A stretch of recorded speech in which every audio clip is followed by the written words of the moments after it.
Well, first off, I'd like to thank everyone for coming to Books and Books in Bal Harbour Shops and supporting independent booksellers, so thank you very much. Today, we have a very special guest here for you today. Seth Bramson is Miami's foremost and premier historian. He is America's single most published Florida history book author with 19 of his 23 books dealing directly with South Florida.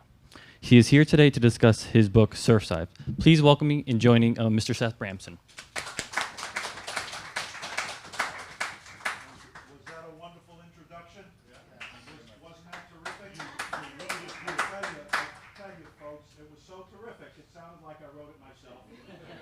I did. I'm so glad you're here, and we welcome you, and we're just delighted. And I have to, before we get started, I have to share with you some very strange things happened this week. And Myrna said to me, you've got to share with the folks. You've got to tell them what happened this week because it was so strange. And you know, we. This is, what day of the week is this? This is Wednesday. We're doing so many events. This is Wednesday, and last Friday, we had to go down to Dade Heritage Trust, and you know what a wonderful organization that is, Dade Heritage Trust. They're on South Bayshore Drive. So we had to go down to Dade Heritage Trust, and you know, to get there, when you come from the north, you go down 95, you get off at Southwest 8th Street, but then you go east on 8th Street, and you come back on 7th Street, and you have to go around, and then you do the jug handle bit. Well, ladies and gentlemen, even in good times, it's difficult. But I-95 right now is under construction. Ladies and gentlemen, we went around the whole thing. Now remember, we are only living here this past August for 69 years, and I couldn't find my way onto I-95. So we go around 3 times. I'm getting very frustrated, and Myrna says to me, for God's sakes, will you calm down? Now please pull over and ask that man who's walking over there how to get to 95. And so I pulled up. I kind of gave a little toot on the horn, and the fellow kind of comes over and he looks, and I put the window down. I said, sir, excuse me. I said, sir, how do I get to 95? And he looks in the window and he says to me, don't eat red meat.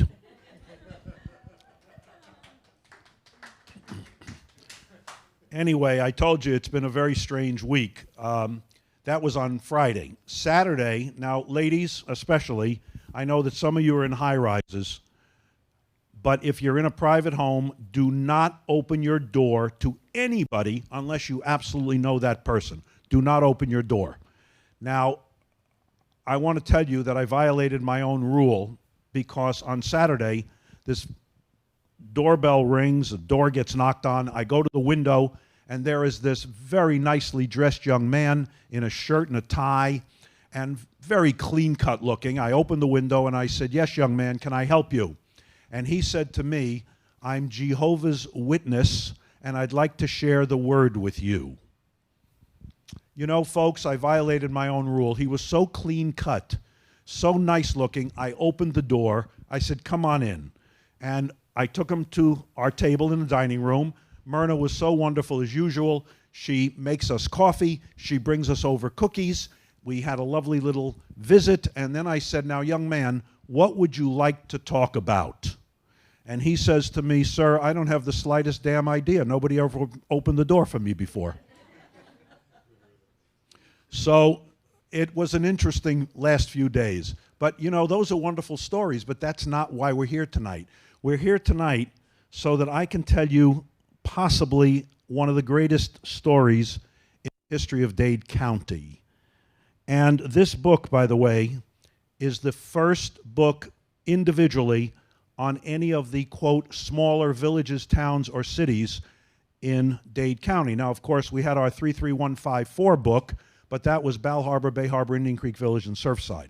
So before we get started, I think it's important that I introduce a few people to you. And first, of course, ladies and gentlemen, I want you to give a warm welcome to the Mayor of Surfside, Daniel Deitch. Mr. Mayor, thank you for being with us. I want to also introduce the young man who is our tourism, and about 6 other titles. And when I did the book, he, like the mayor and everybody in Surfside, was just wonderful. Duncan Tavares. And Duncan was just great. I want you to say hello to the former mayor of Bay Harbor Islands is with us tonight, Linda Zilber. And I want to also introduce you, we should introduce everybody, we've got a small enough crowd, but we just don't have the time. But I do want to introduce you to 2 other people. A very dear friend who for 20 years wrote the tax column in the Miami Herald. And he earned a PhD in accounting. Ladies and gentlemen, that's like getting a PhD in nuclear biophysics. And it is, as far as we're concerned. So please, it's my night, be quiet. So this is Dr. Mike Myron Lubell. Please say hello to Mike, a Herald columnist for 20 years. And absolutely, absolutely. Now that's enough, be quiet. All right, so there's one more person I have to introduce you to. I know some of you listen to WLRN, and every Sunday night for 39 years, this man has had the Night Train show on WLRN, and this is the great Ted Grossman. Ted, welcome. Now, you know, I said there was one more person, but the next person I'm going to introduce you to is beyond a person. Because, ladies and gentlemen, without her, and of course the mayor and Duncan, there wouldn't have been a Surfside book. There wouldn't have been a 33154, because her dear dad was the man who built the predecessor of Surfside.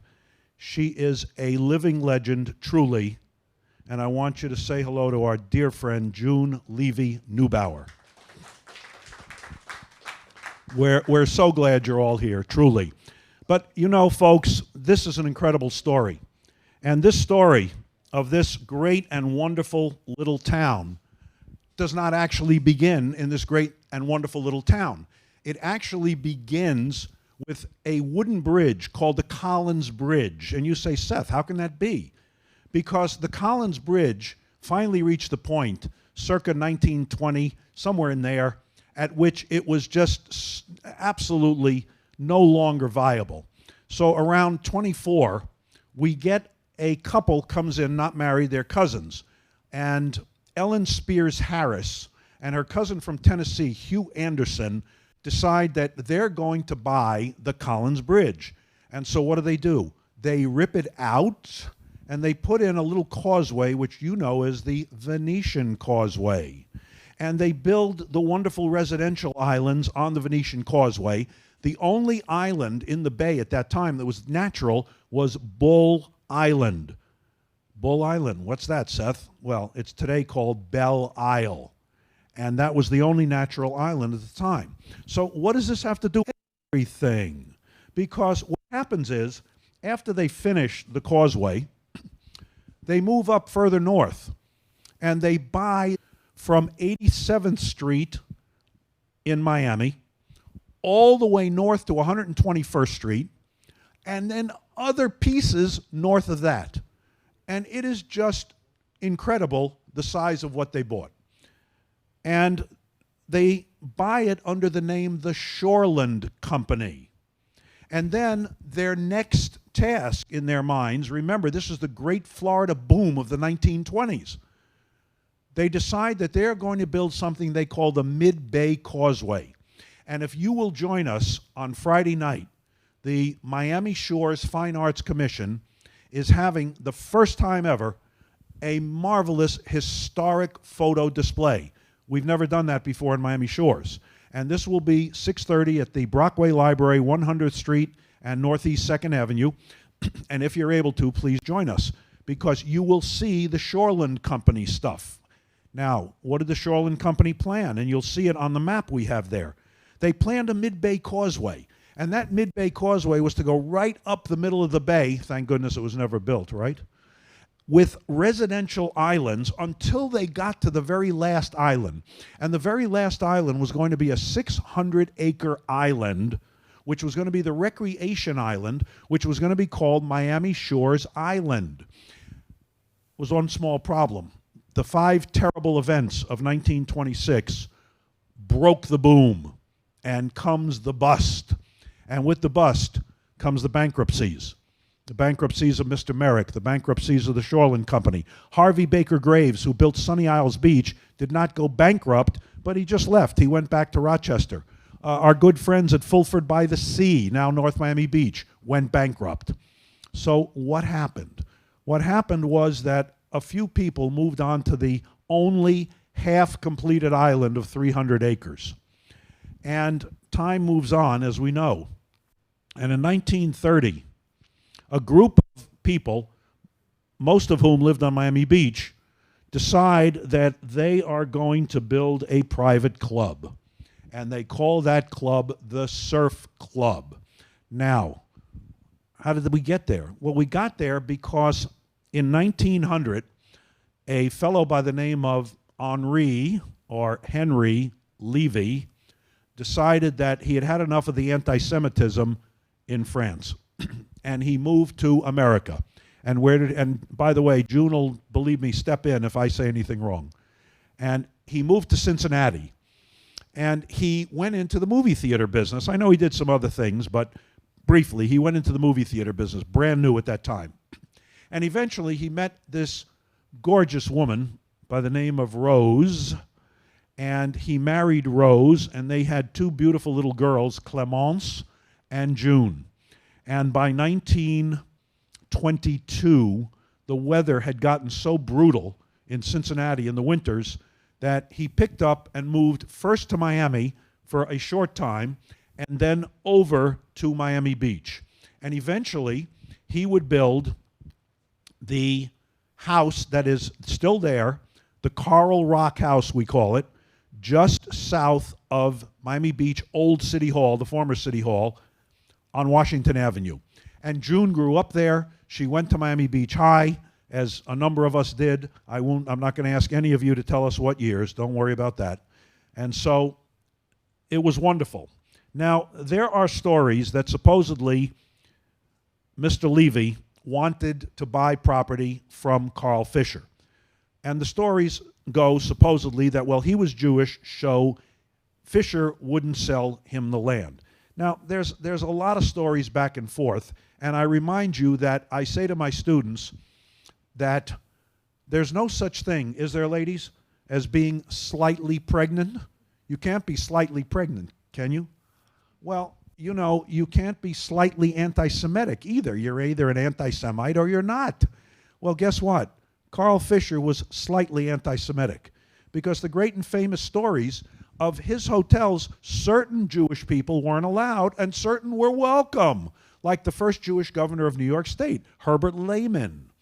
And so, however Mr. Fisher wouldn't sell Mr. Levy the property, Mr. Levy says, as we would say in French, says Kishon Toches, and he moves up north, and he buys a strip of oceanfront between 67th and 76th Street. Correct? Oh, okay. Well, I want you to correct it if it's not right.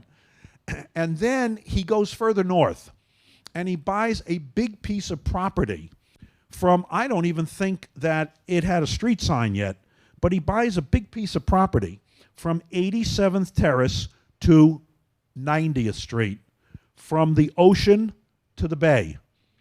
And he calls it Normandy Beach.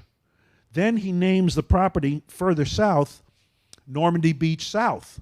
And then, as he's developing, this incredible man, as he's developing this part of Normandy Beach, he decides that we're going to put in an island.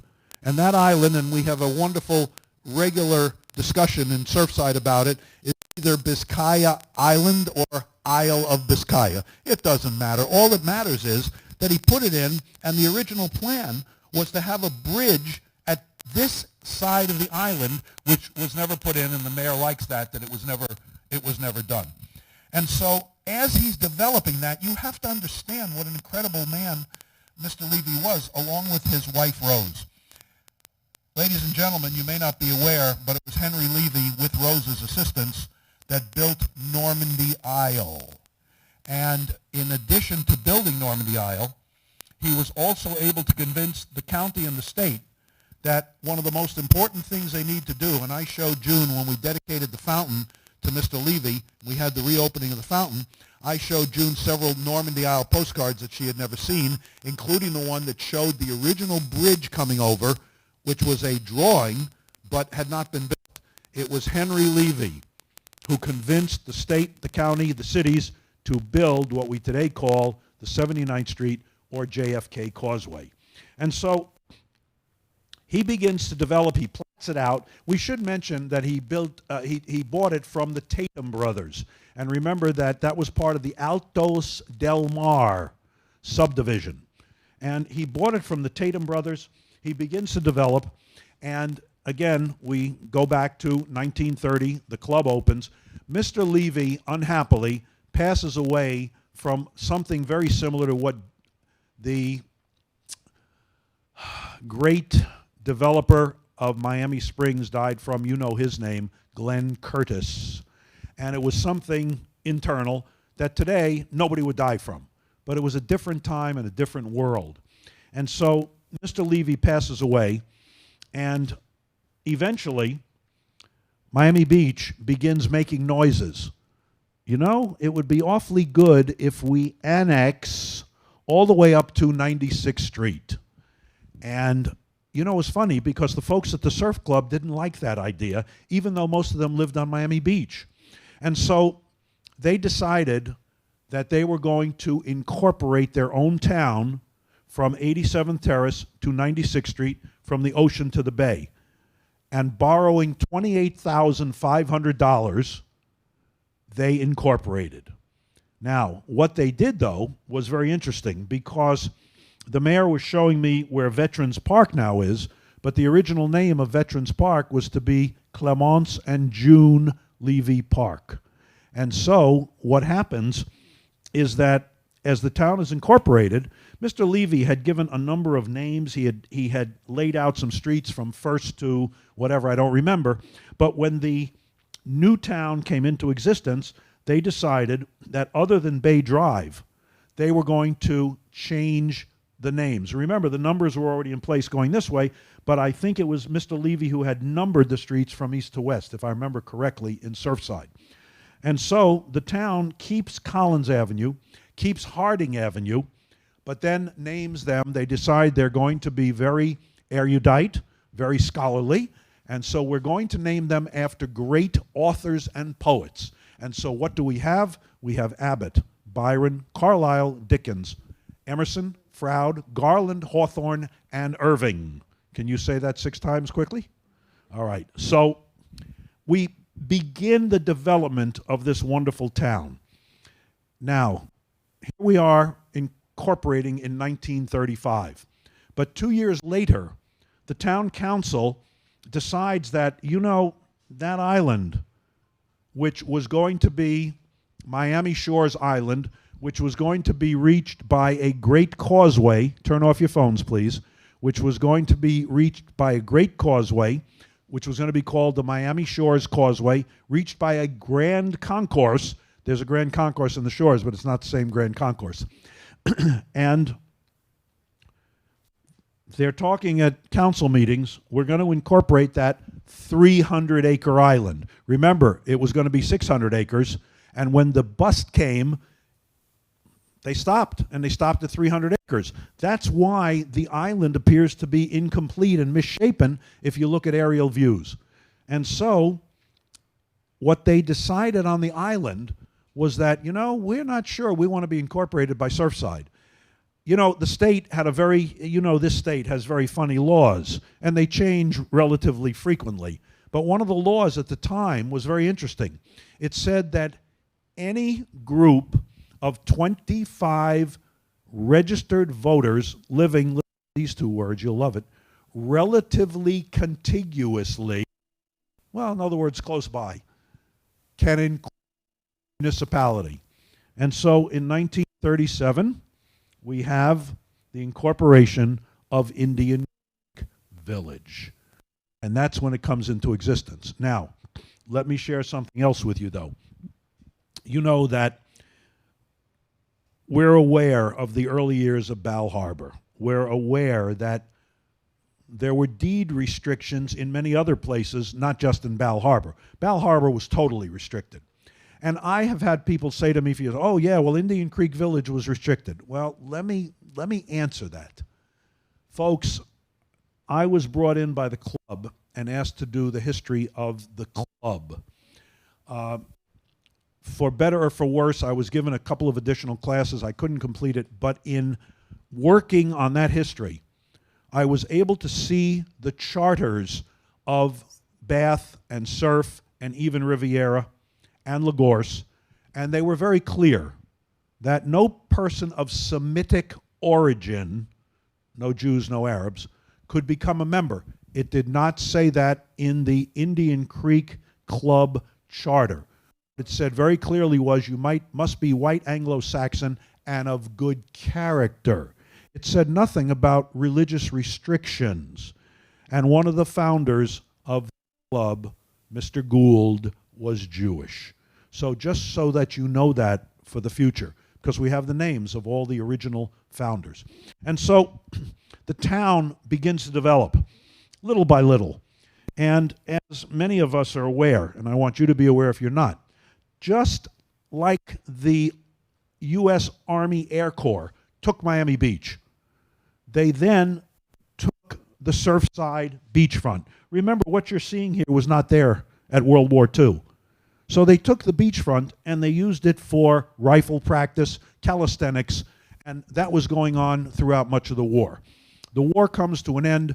There's that little decline after the war, and then things start to pick up. And when you look at the Surfside book, you will see the chapter on hotels and motels. Whole chapter on Collins Avenue and Harding Avenue. It works out pretty well. It works out very nicely. But we've got a chapter on the community center. What happens, though, is Surfside is such a wonderful place, and it is today, too, that we attract some marvelous people. And I'm talking about people other than the mayor and his wonderful wife, Dana Colvin, and Dr. Lubell, who lived there for many years. But I'm talking about a fellow whose name you probably know, a fellow by the name of Bob Swedroe, one of the great architects of America. And Bob is a longtime Surfside resident living on Biscaya Island, and just a lovely, lovely guy. And his picture here is in the book with Rita. And then a fellow by the name of Sid Tepper moves to Surfside. And who, you ask me, is Sid Tepper? Because you may not have ever heard that name. It's not a name like George M. Cohan or any of the great songwriters. But ladies and gentlemen, Sid Tepper wrote something like 600 and some songs. 600 and some songs. Now you may say, gee, I don't know his name. Well, you will when I tell you a couple that he wrote. He wrote Red Roses for a Blue Lady. He wrote The Naughty Lady of Shady Lane. He wrote Kiss of Fire. And 60-some songs for Elvis and a bunch of songs for the Beatles. And he was just a wonderful and tremendous writer. And he loved Surfside, raised his family there, and I knew Sid well because my brother's second wife was his daughter. So you know that I know who Sid was. And you know, I want to take a moment, and we're going to have to stop. And why are we going to have to stop, ladies? Because you have to meet somebody else. You know, for many years in Miami, there were a number of clubs that were owned by the gal of 1,001 Songs. She has lived in Surfside on Dickens Avenue right across from Town Hall for many, many years. And when I did the book, she said to me, Seth, anything you need. And ladies and gentlemen, I want you to say hello to this sexy old babe who I adore. This is Hazel Lee Schoenberger, and Hazel wrote the book. Hazel owned clubs and bars and restaurants, and unbelievable. We call her Lee, but I wanted you to know we're not hiding anything from anybody. So it's just a delight that she made it. We're glad you're here. So indeed, we wind up not only with these famous names, but we wind up in Surfside with a fellow who came for a vacation. And he came down, he and his wife, and he said, "Oh, this place is wonderful. We have to move here." And he does. And he loves it so much that he not only has a home, but he goes to Sheldon's Drugs every day for breakfast. Every day he goes to Sheldon's. And one day they walk over to him and said, "Mr. There's a tele here." And he gets up, ladies and gentlemen, and he goes to the phone. And the voice on the other end of the phone says, "Mr. Singer, this is so-and-so from the Nobel Prize Committee, sir. We are proud to tell you that you have just been honored with this year's Nobel Prize for Literature. And today, Isaac Shivas Singer Boulevard is 95th Street, and we are honored to know that he was among the so many people who lived in Surfside." Well, time went on. And as you know, I wrote the Sunny Isles Beach history. And people will say to me all the time, Mayor, all the time, people will say to me, "Well, you know, Seth, it's terrible. Look what they did. They tore down all those kicky motels." And I say to them, do you know the clientele they were attracting? And let me ask you something else. If you owned those motels and you didn't have casino gambling, would you put 5 cents into upgrading the motels? Well, I don't know. Well, guess what? The people who owned them, once Sunny Isles Beach became a city, were given the opportunity to sell. And isn't that what American business and capitalism and free enterprise are all about?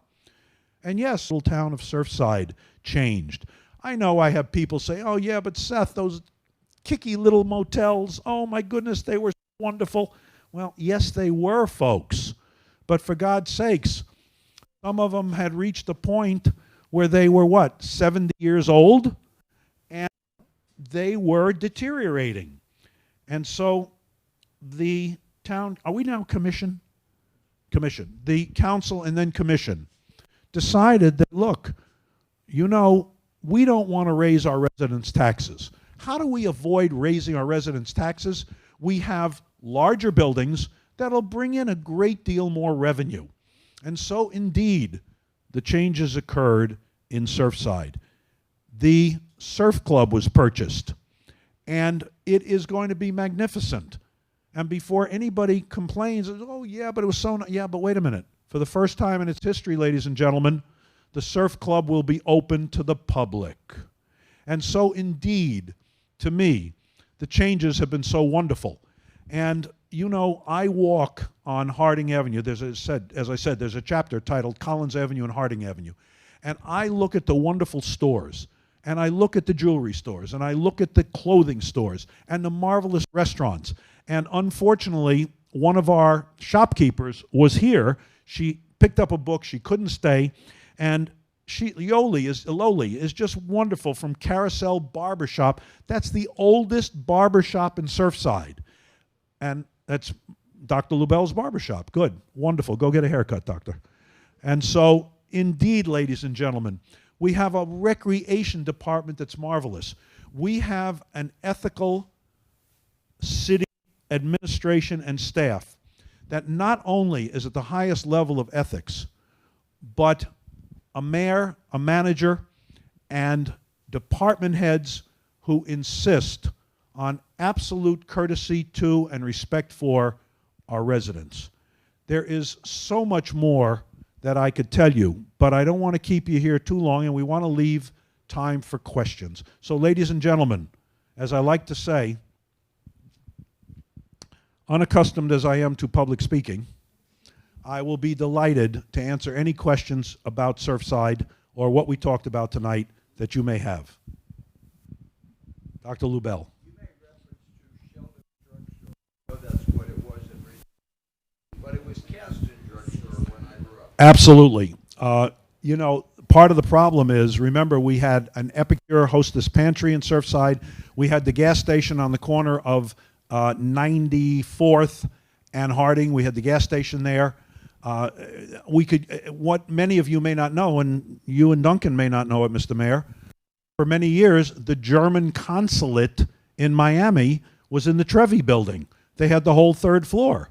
And so, indeed, to go through, remember Elizabeth Arden, we can go through the situation in Surfside today, where you have this wonderful shopping center here in Bal Harbour, and yet right across the street, you have marvelous stores that you don't have to come to Bal Harbour for. I don't want to say that publicly. I didn't say that.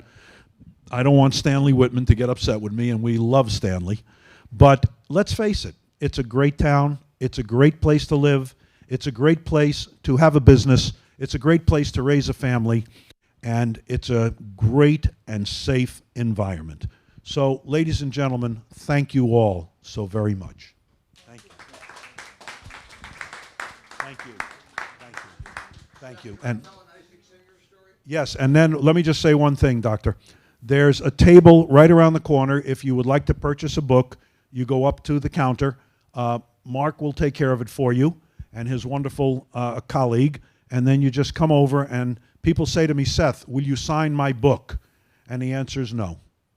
President Clinton signs books. I inscribe them. Thank you very much. One more round of applause.